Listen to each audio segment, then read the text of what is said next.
Welcome to Creation Magazine Live. In this program, we take articles from Creation Magazine. We talk about them a little bit. Now, some of the articles, they're kind of classified in different, I guess, what would you call them? Levels of, how would you say, hardness? No, that's the wrong term. Well, this one's labeled semi-technical. Semi-technical, so there you go. Yeah, so some are less technical, some are more, and this is a more of a semi-technical article here. Radiohalos, startling evidence of catastrophic geologic processes on a young Earth. Right. So radiohalo, and the article will talk about Explain what a radiohalo is. And yeah, let's see if we can get through this in 10 minutes here. This article is by Andrew Snelling. Most people would be familiar with granites. And there's lots of pictures. You'll want to go to the article on the website. You can see the pictures here of the same pictures that we're looking at here in the magazine. Because they are popular rock, granite is a popular rock used for bench tops in many home kitchens. Their colorful, interlocking crystals give them an aura of intrigue and elegance. As well as glassy, pink, and cream crystals, granites are often sprinkled with flakes of black, shiny material called biotite. To the unaided eye, the flat surfaces of biotite flakes look polished and smooth, but under the microscope, they can often be seen to contain tiny crystals of other minerals, particularly zircon. Even more fascinating, such zircon crystals are typically surrounded by halos of dark-colored rings, resembling minuscule archery targets. These halos represent a fascinating story about the age of the Earth. It is known that halos are formed by radioactive uranium inside the zircons, which is inside the biotite, inside the granite.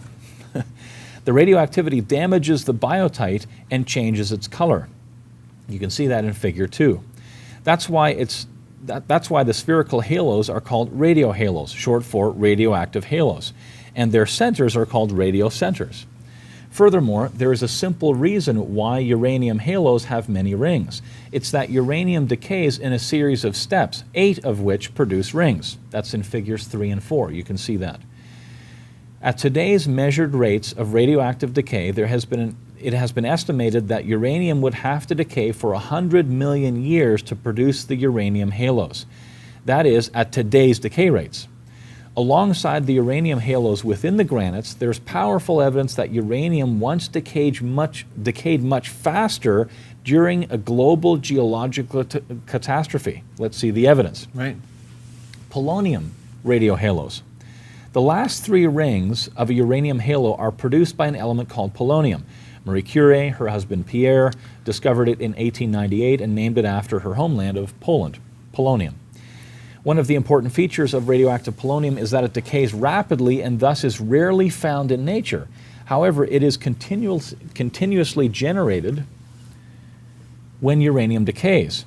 And so radioactive polonium is always associated with uranium. And we need to stick with it here to get it is really startling evidence for a young Earth. But it's a little, as semi-technical is the word that's used. Yeah. It came as a great surprise, therefore, when researchers discovered radiohalos that were produced by polonium alone. That's in Figures 5 and 6. How did polonium come to exist on its own in the radiocenters of these halos? This question has puzzled scientists for many years and has even been debated in the courtrooms of the USA. What does the existence of these polonium halos mean? Because polonium has such a fleeting existence, the polonium halos must have formed very rapidly in only hours or days. So there has to be a source of abundant polonium close by to create the radiocenters. Otherwise, the polonium halos would not have formed. Many of the polonium halos have uranium halos right next to them, often less than 1 millimeter away. That's in Figures 8 to 10. As the uranium in the centers of the uranium halos decayed, it produced the halo rings. It also generated polonium. Hot water flowing inside the cooling granite was able to carry the polonium short distances and concentrate it into new radiocenters. These formed the polonium halos. In Figure 11, you can see that again. Here are the astounding implications. The implications are astounding. First, the polonium halos required an abundant supply of polonium. In fact, an amount equivalent to 100 million years of radioactive decay of uranium. So you've got all this polonium there generated. You'd have to have that much decay, or that length of decay, to get the volume of polonium.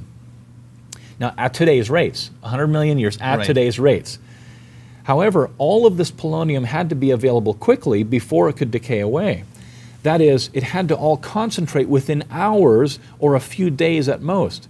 Therefore, the polonium halos mean that 100 million years of radioactive decay of uranium at today's rates occurred in just a few days. In other words, the radioactive decay of uranium was formerly up to 1 billion times faster than it is today. Right.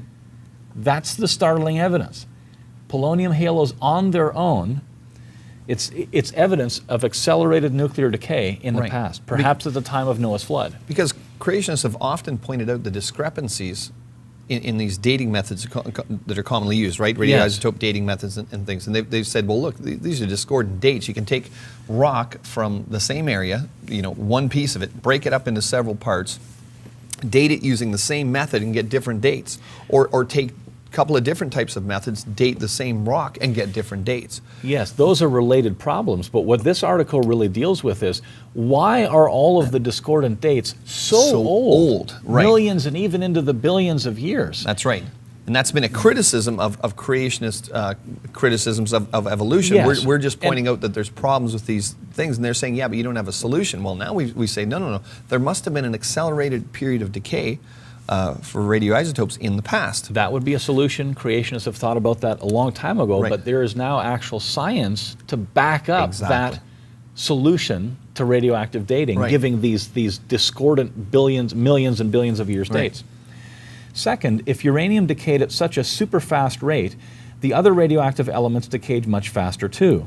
However, the radioactive method used to date rocks as billions of years old assumed that radioactive decay rates have always been the same as what we measure today. Thus, the polonium halos are solid evidence that rocks dated at billions of years old by radioactive methods are in fact only a few thousand years old. Right. So fascinating thinking about some of this. Here's the third result. Third, the radiohalos can only form after the granites hosting them have solidified and cooled. So the radioactive decay of uranium, which generated the polonium, had to commence as soon as the granites started to solidify and continue until the polonium halos had formed. It is usually claimed that granites take millions of years to solidify and cool. However, if that were true, there would be no polonium halos in the granites today.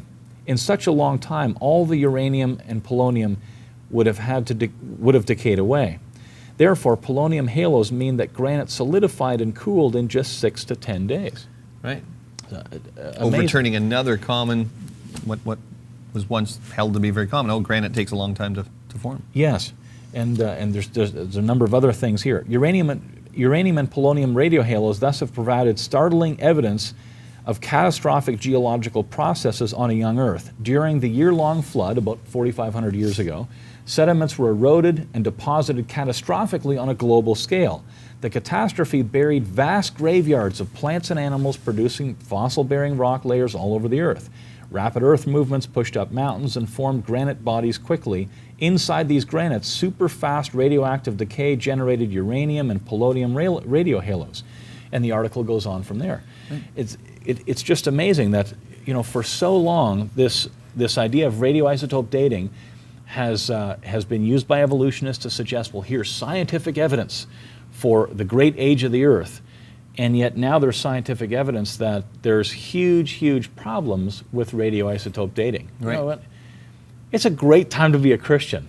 There's so much out there that supports what the Bible says about creation and the flood.